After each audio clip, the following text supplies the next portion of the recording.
जब कोई महान संत इस संसार को त्यागता है तो उनका अंतिम संस्कार भी उतना ही विशेष होता है जितना उनका जीवन।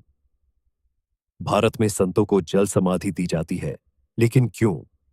क्यों अग्नि संस्कार की जगह जल में विलीन होने का चयन किया जाता है? दरअसल हिंदू धर्म के अनुसार मानव शरीर पंच तत्वों से बना होता है: पृथ्वी, जल, अग्नि, वायु और आकाश।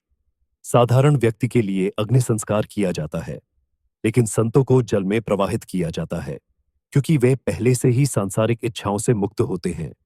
जल को मोक्ष का मार्ग माना जाता है, शुद्ध, शांत और पवित्र। आचार्य सत्येंद्र दास, जो अयोध्या के राम मंदिर के मुख्य पुजारी थे, हाल ही में सरयू नदी में जल समाधि को प्राप्त हुए। वैदिक मंत्रों के मध्य हजारों श्रद्धालुओं की उपस्थिति में उनका पार्थिव शरीर नदी की गहराइयों में समाहित कर दिया गया। यह सिर्फ एक संस्कार नहीं, बल्कि आत्मा को परम शांति प्रदान करने की एक परंपरा थी। इतिहास में भी जल समाधि के कई उदाहरण मिलते हैं। भगवान लक्ष्मण ने भी सरयू नदी में जल समाधि ली थी। कई अन्य संतों ने भी जल समाधि को अपने मोक्ष का माध्यम बनाया। यह परंपरा हमें यह सिखाती है कि मृत्यु एक अंत नहीं, बल्कि आत्मा की अनंत यात्रा की शुरुआत है।